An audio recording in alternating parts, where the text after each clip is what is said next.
Hey, Busy Bees. Today we are back with another book. And the title of our book is Miss Nelson is Back by Harry Allard and James Marshall.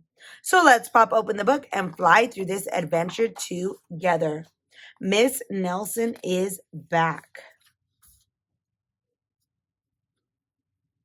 For Miss Audrey Bruce. One Friday, Miss Nelson told her class that she was going to have her tonsils out. I'll be away next week, she said, and I expect you to behave. Yes, Miss Nelson, said the kids in 207. But at recess, it was another story. Wow, said the kids. While Miss Nelson is away, we can really act up. Not so fast, said a big kid from 309. Haven't you ever heard of Viola Swamp? Who? Said Miss Nelson's kids. Miss Swamp is the meanest substitute in the whole world, said the big kid. Nobody acts up when she's around. Ooh, said Miss Nelson's kid. She's a real witch, said the big kid. Ooh, said Miss Nelson's kids. I'll just bet you get the swamp, said the big kid. On Monday morning, Miss Nelson's kids were all in their seats. They were very nervous. Some of them had not slept well all weekend. If we get the swamp, I'll just die, said one kid. They heard footsteps in the hall. Slowly the knob turned, and the door opened. It was Mr. Blandsworth, the principal. I shall personally take over this class, he said. Miss Nelson's kids were so relieved, but they soon learned that Mr. Blandsworth was not a lot of fun. All morning, Mr. Blandsworth tried to amuse the class with his corny card tricks. Oh, brother, said the class. That afternoon, Mr. Blandsworth showed the class his favorite shadow pictures. This is kid stuff, said the class. The next day, Mr. Blandsworth demonstrated his favorite bird calls. They were not a success. And for 2 days, Mr. Blandsworth showed slides of his goldfish, Lucille. Miss Nelson's kids had never been so bored. While dusting erasers in the schoolyard, 3 of the ringleaders of 207 discussed the situation. Something will have to be done, they said. We must get rid of Blandsworth. And they hatched a plot. After school, they painted and sewed and borrowed some old clothes.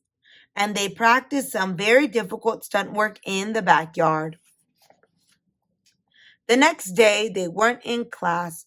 That's too bad, said Mr. Blandsworth. They'll miss all the excitement. Mr. Blandsworth was about to show the class his collection of ballpoint pens from all over the world when someone came to the door. Slowly the knob turned and the door opened. Oh, look, said the class. Miss Nelson is back. A tally and lumpy Miss Nelson tottered into the room. Mr. Blandsworth was surprised. You're back sooner than we expected, he said. The tall and lumpy Miss Nelson didn't speak. Said the kids. Her throat must still be sore. Are you sure you're well enough? Said Mr. Blandsworth. She's sure, said the kids. Well, in that case, said the principal, I'll be getting back to the office. Nice to have you back, Miss Nelson, and he left the room.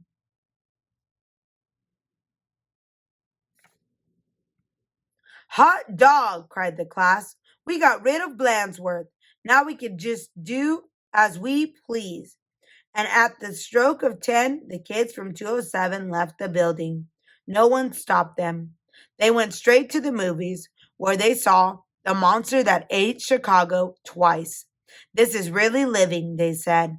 Afterward, they went to Lulu's, where they stuffed themselves silly. But soon they made a serious mistake.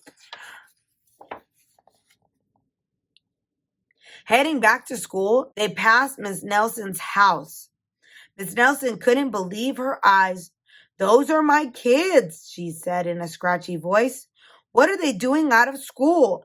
And who is that with them? Miss Nelson telephoned Mr. Blandsworth to see what was going on. You're not Miss Nelson, said Miss Blandsworth. Miss Nelson is back.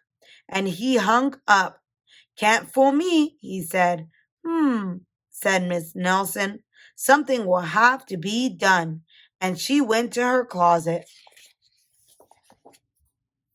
Back in 207, Miss Nelson's kids were spending an agreeable afternoon. They were very pleased with themselves. We should do this more often, they said. They did not notice the figure out in the hall. Slowly the knob turned and the door opened. My name is Viola Swamp, said the lady in a scratchy voice. Yipes, cried the kids. The swamp! That's right, said Miss Swamp, and I'm here to whip this class into shape. Get back to those desks on the double. The class did as it was told. The big kid from 309 was certainly right. Miss Swamp was a real witch. She knew how to get results. The class did a whole week's work in no time. We shouldn't have gotten rid of Blandsworth, they said. Pipe down, said the Swamp, or just then something under a desk attracted her attention. It was a mask. Aha, said Miss Swamp. So that's your little game. And she tried on the mask, just as Mr. Blandsworth stepped into the room. Miss Nelson, said Mr. Blandsworth, I'm of the opinion that someone has been impersonating you. Uh-oh, whispered the kids. You don't say, said Miss Swamp. Probably just some kids acting up. I'm sure it won't happen again. And Mr. Blandsworth left. And it won't, will it? Said Miss Swamp to the class. Because the swamp will be watching. A minute later, Miss Nelson appeared. I'm back, she said. Hot dog, cried the kids. Are we glad to see you? Didn't you have fun with Mr. Blandsworth? Asked Miss Nelson. Said the kids. They decided not to mention Miss Viola Swamp, but they wondered why Miss Nelson hadn't seen her in the hall. And that is the end of our story. Who was Miss Viola Swamp? It was Miss Nelson. It was Miss Nelson. I'm guessing that's her trick, just in case of the kids. When she's out, they're not behaving. If you like this video, give it a like. And if you'd like to follow along for more adventures, hit that subscribe button. And I will see you on the next one.